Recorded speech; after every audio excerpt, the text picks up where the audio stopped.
Following the conclusion of the summit in Russia, African leaders departed without securing an agreement for the procurement of grain or finding a resolution to the ongoing conflict in Ukraine. Following 2 days of discussions with Russian President Vladimir Putin, African leaders are departing with minimal progress on their appeals to reinstate a previously established agreement that facilitated the import of grain from Ukraine and to identify a viable resolution to the ongoing conflict in the region. During a press conference held on Saturday after the Russia-Africa summit, President Putin acknowledged that Russia's decision to end the grain agreement earlier this month led to an increase in grain prices, which in turn benefited Russian companies.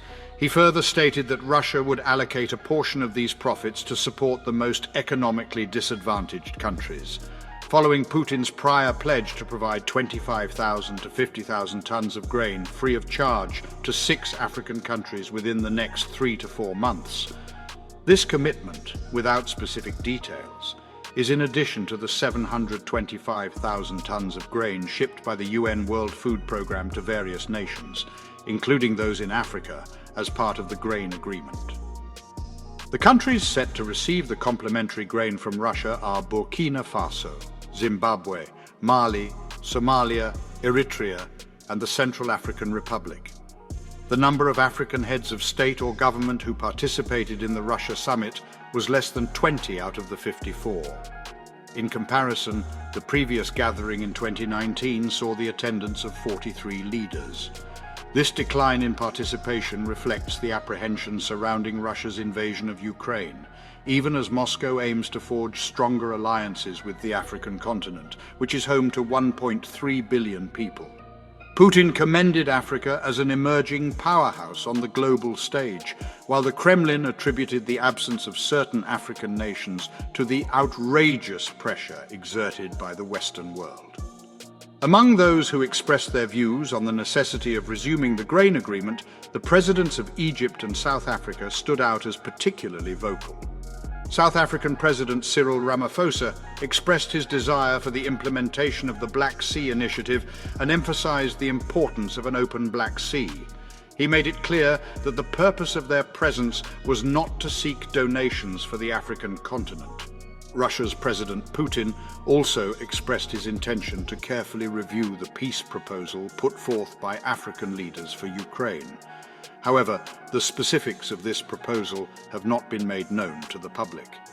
In response, Putin questioned the request to halt the ongoing conflict, stating, "Why are we being asked to cease fire? We cannot suspend hostilities when we ourselves are under attack."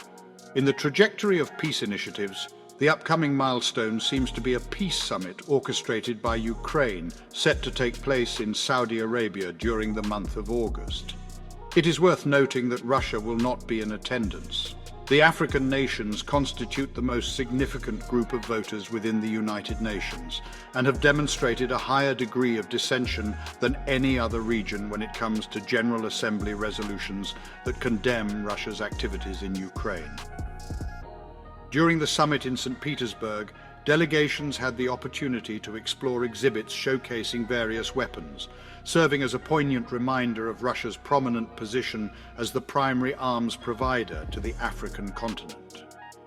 In his statements on Saturday, Putin also minimized the significance of his non-attendance at the upcoming BRICS Economic Summit in South Africa.